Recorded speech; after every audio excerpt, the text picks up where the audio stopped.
Hello students, welcome to class 5. So students, in our previous lecture, we have started with the topic of anti-neoplastic drugs, that is cancer chemotherapy. We have discussed that cancer is not one disease, but a group of diseases affecting the different organs and system of the body. And the study of the nature, cause and cure of cancer is called oncology. We have also discussed that there are two types of tumors, that is a benign tumor and the cancerous tumor. Further, we have defined the term cancer as an unorganized growth of cells in the body, in which controlling and regulating mechanisms have disappeared or have become ineffective. And we have also discussed causes of cancer. So students, in our today's lecture, we are going to discuss immunostimulants, that is, the drugs that stimulate the immune system by increasing activity of any of its components, and immunosuppressants, that is, the substances which reduce the activity or efficacy of the immune system. So let's get started. So students, before starting with the topic of immunostimulants and immunosuppressants, let us discuss what is immune system.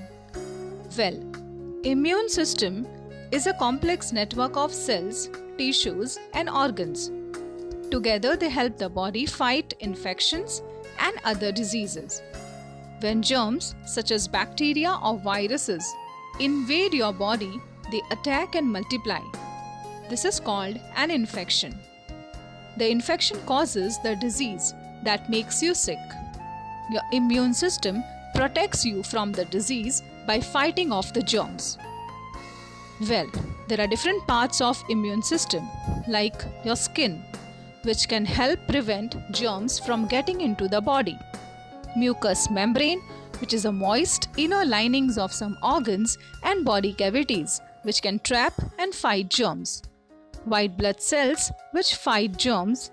Organs and tissues of the lymph system, such as thymus, spleen, tonsils, lymph nodes, lymph vessels, and bone marrow.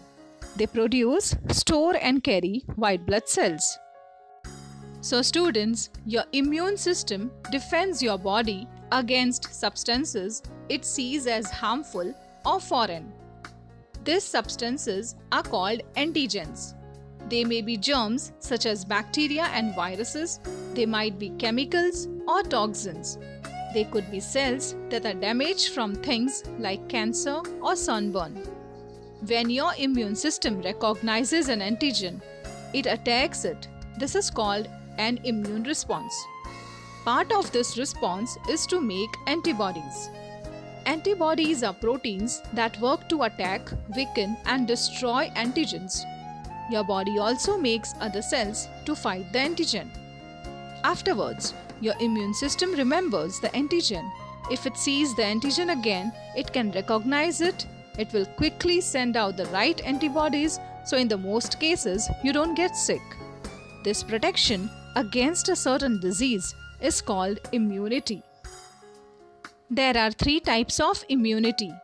First is innate immunity, second is active immunity, and third is passive immunity. Innate immunity is the protection that you are born with. It is your body's first line of defense.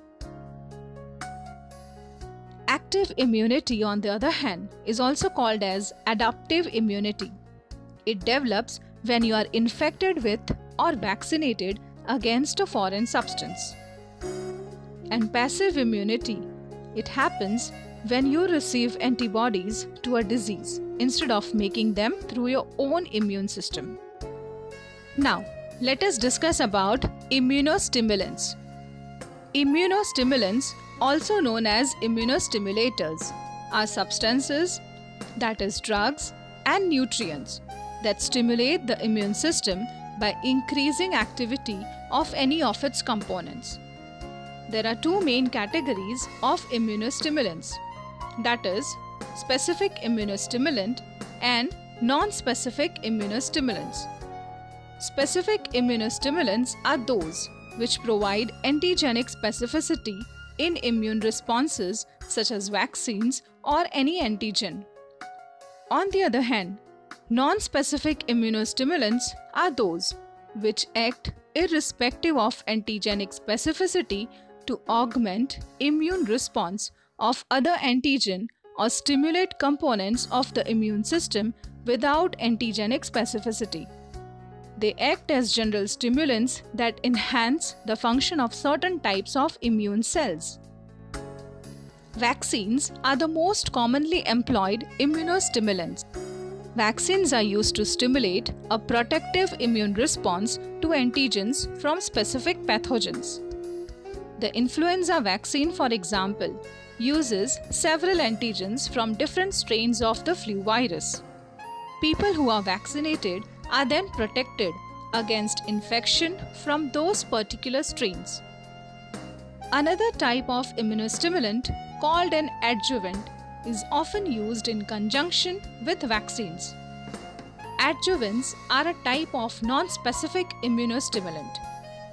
Administering an adjuvant along with a vaccine helps generate a stronger protective response to the antigens in the vaccine, providing a better degree of protection against the pathogen. One example of an adjuvant is alum, which is often used in human vaccines. Alum is made from aluminium salts such as aluminium hydroxide and aluminium phosphate. Many chemical substances produced by the human body functions as immunostimulants. Cytokines are a type of immunostimulant which are produced by cells of the immune system, and many have a role in enhancing immune function.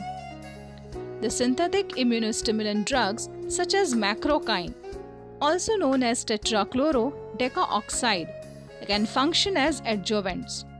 They have been used in the treatment of ulcers, diabetic foot problems, and for wound dressings. Immunostimulant nutrients are substances obtained from food or medicinal plants that have a stimulant effect on the immune system. They include several vitamins, minerals, and other types of nutrients. The results of some studies of vitamin C indicate an immunostimulant effect. The true role of this vitamin is still not well known. However, vitamin C has been shown to reduce the duration of infection with the common cold, though the severity of symptoms is not reduced. Next is immunosuppressants. Immunosuppressants are substances which reduce the activity or efficacy of the immune system. Some portions of the immune system itself have immunosuppressive effects on other parts of the immune system, and immunosuppression may occur as an adverse reaction to treatment and other conditions. Immunosuppression is used for the treatment of autoimmune diseases such as rheumatoid arthritis or Crohn's disease. A person who is undergoing immunosuppression or whose immune system is weak for other reasons, for example, chemotherapy, HIV, and lupus, is said to be immunocompromised. When an organ is transplanted, the immune system of the recipient will most likely recognize it as foreign tissue and attack it. The destruction of the organ will, if untreated, end in the death of the recipient. Deliberately induced immunosuppression is generally done to prevent the body from rejecting an organ transplant, treating graft versus host disease after a bone marrow transplant. In the past, radiation therapy was used to decrease the strength of the immune system. But now, immunosuppressant drugs are used to inhibit the reaction of the immune system. The disadvantage is that with such a deactivated immune system, the body is very vulnerable to opportunistic infections, even those usually considered harmless. Also, prolonged use of immunosuppressants increases the risk of cancer. Cortisone was the first immunosuppressant identified, but its wide range of side effects limited its use. The more specific azathioprine was identified in the year 1959, but it was the discovery of cyclosporin in 1970 that allowed for significant expansion of kidney transplantation to less well-matched donor-recipient pairs, as well as broad application in liver, lung, pancreas, and heart transplantation. Next is therapy for cancer. Well, the methods which are used for the treatment of cancer are as follows. First is surgery. Second, radiation. Third, chemotherapy. Surgery. The cancerous cells can be removed by surgery. But this is not a permanent cure, as some cells may remain behind and then multiply to cause cancer. Radiation. The cancerous cells are destroyed by lethal radiations like X-ray, gamma radiation, etc. However, radiation may also damage normal healthy cells. Chemotherapy. The treatment is carried out with chemical compounds that is referred as drugs. This produces relief from pain, increases survival time, and prevents spreading of disease and temporary disappearance of tumors. Hence, a cancer patient may have to undergo 2 or more therapies for complete relief from cancer, which in many cases is not a permanent solution.